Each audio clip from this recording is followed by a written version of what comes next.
మిత్రులు బట్టి విక్రమార్క గారు నా ఆరోగ్యం గురించి కొన్ని మంచి మాటలు చెప్పారు. వారికి వ్యక్తిగతంగా నేను ధన్యవాదాలు తెలియజేస్తా ఉన్నా అధ్యక్ష. అధ్యక్ష, ఇక్కడ ఒక విషయం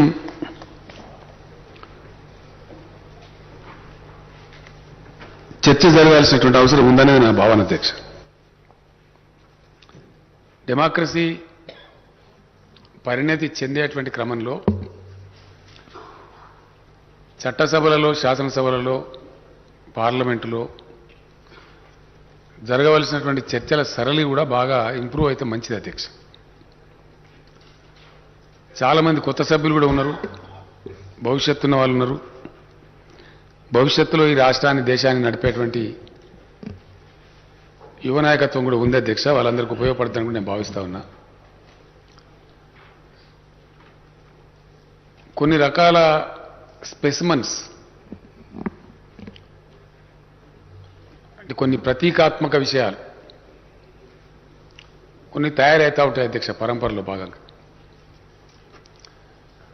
అనేక దేశాలలో డెమోక్రసీ మెచ్యూర్ అవుతున్న కొద్దికి, పరిణతి పెరుగుతున్న కొద్దికి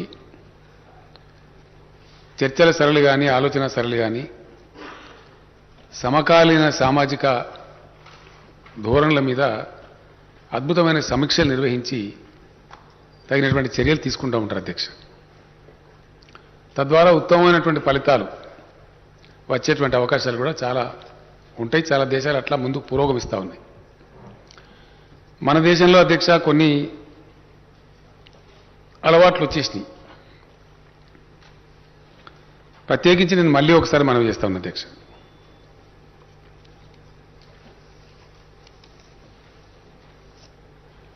ఈ బడ్జెట్ అంటే అదేదో బ్రహ్మ పదార్థం అన్నట్టు,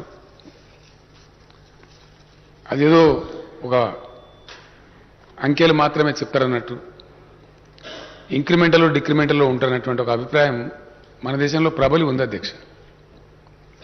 అన్ని స్థాయిలలో అదే చర్చ. పార్లమెంట్లో కానీ, వివిధ రాష్ట్రాలలో ప్రవేశపెట్టేటువంటి బడ్జెట్ల సందర్భంగా కానీ రెండు విషయాలు మనం గమనిస్తాం అధ్యక్ష. బడ్జెట్ ఆర్థిక మంత్రి గారు ప్రవేశపెడతారు.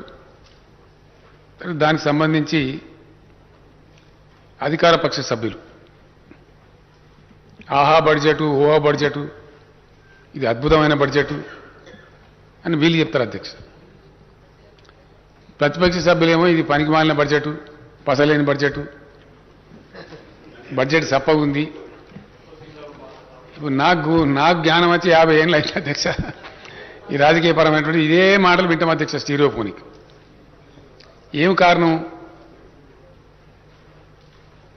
దీనిలో మార్పు లేదు అధ్యక్ష. ఇది కంటిన్యూ ఉంటుంది. సీట్లు మారినప్పుడు కూడా ఇదే ధోరణి.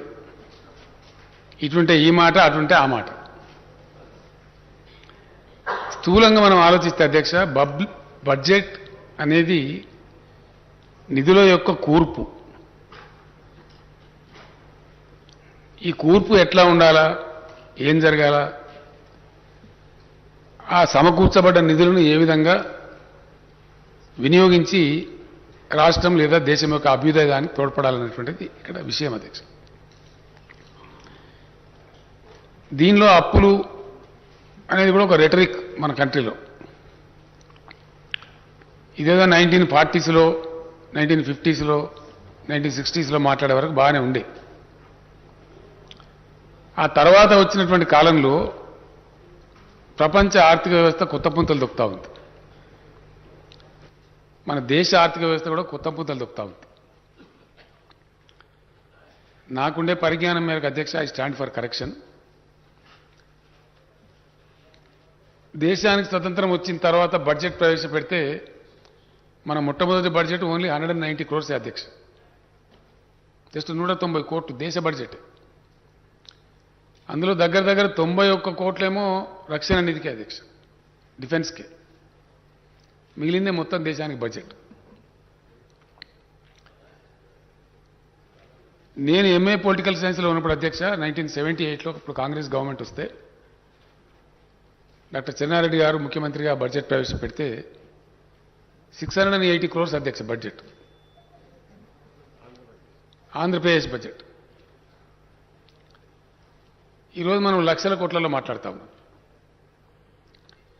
అంటే ఈ నిధుల కూర్పుకు సంబంధించి నేను గతంలో కూడా చెప్పిన అధ్యక్ష, మళ్ళీ ఒకసారి మనవి చేస్తా ఉన్నా. వాస్తవానికి జరగాల్సింది అధ్యక్ష, ప్రజాస్వామ్య దేశంలో అన్నిటికన్నా ముఖ్యమైనటువంటి విభాగం ప్రణాళిక విభాగం అధ్యక్ష, ప్లానింగ్ డిపార్ట్మెంట్. ప్రతి ఆర్థిక సంవత్సరం ప్రారంభ దశలో, అంతకు ముందు నేను ఇటీవల కాలంలో మన ఫైనాన్స్ సెక్రటరీ గారు కూడా చెప్పాను, మన సిఎస్ గారు కూడా చెప్పాను, ఫైనాన్స్ మినిస్టర్ గారు కూడా చెప్పాను. బడ్జెట్ రెండు రకాలు ఉంటుంది అధ్యక్ష, ఒకటి గవర్నమెంట్ బడ్జెట్, ఒకటేమో ప్రైవేట్ ఫ్యామిలీ బడ్జెట్. ఈ రెండింటి మధ్య చాలా స్పష్టమైన తేడా ఉంటుంది. ప్రైవేట్ బడ్జెట్ ఏమో వాళ్ళ బ్యాంక్ బ్యాలెన్స్ మీదనో వాళ్ళకు సంవత్సరం మొత్తం మీద కలిపి వచ్చే ఆదాయం మీదనో ఆధారపడి వాళ్ళ ప్లానింగ్ ఉంటుంది అధ్యక్ష. ఒక రైతుకు పంట పండితే 10 లక్షలు వస్తే ఏం చేయాలి ఈసారి? అమ్మాయి పెళ్లి చేయటమా, ఇల్లు కట్టుకోవటమా, లేదు పిల్లవాడిని మెడిసిన్ చదివించడమా, లేదు ఇంకేదైనా 2 ఆభరణాలు కొనుక్కోవడమా? ఇది ప్రైవేట్ బడ్జెట్ అధ్యక్ష. వాళ్ళ యొక్క పర్స్ ఏదైతే ఉంటుందో వాళ్ళ కిట్టి, దాని మీద ఆధారపడి వాళ్ళ బడ్జెట్ రూపకల్పన జరుగుతుంది. కానీ గవర్నమెంట్కి వచ్చేటప్పటికి అది తారుమారు అవుతుంది అధ్యక్ష. గవర్నమెంట్లో మొట్టమొదటి ప్లాన్ ప్రిపేర్ అవుతుంది. ఈ సంవత్సరం విద్యా రంగం మీద మనం ఎంత ఖర్చు పెట్టాలా, అవసరాలు ఏమున్నాయి, వైద్య రంగం పరిస్థితి ఏంది, లేదు ఫలానా రంగం ఏంది, ఫలానా రంగం ఏంది, నీటిపారుదల ఏంది, మంచి ఏంది, చెడ్డ ఏంది అని ఒక ప్లాన్ ప్రిపేర్ అవుతుంది. యాజ్ అగైన్స్ దట్ ప్లాన్ నిధుల కూర్పు జరుగుతుంది అధ్యక్ష. ప్రజాస్వామ్య ప్రభుత్వానికి వాస్తవంగా చెప్పానంటే ఉండే వైటల్ పవర్స్ రెండు అధ్యక్ష. Government in a democracy can tax anybody. ఆ ట్యాక్స్ ఎక్కువ వేసినరా తక్కువ వేసినరా అది ప్రజా కోర్టులో తీర్పు చెప్తారు అధ్యక్ష, ప్రజలు వాళ్ళకి నచ్చకపోతే. వైటల్ పవర్స్ రెండే. It can tax anybody, it can arrest anybody. ఈ రెండు అధికారాలు మాత్రమే ఉంటాయి అధ్యక్ష. డెమోక్రసీలో ఉండే గొప్పతనమే అది. ఈ కూర్పులో భాగంగా రాష్ట్రానికి వచ్చేటువంటి పన్నులు మన దేశంలో ఉన్నటువంటి మన రాజ్యాంగ విహితమైనటువంటి అరేంజ్మెంట్ ప్రకారంగా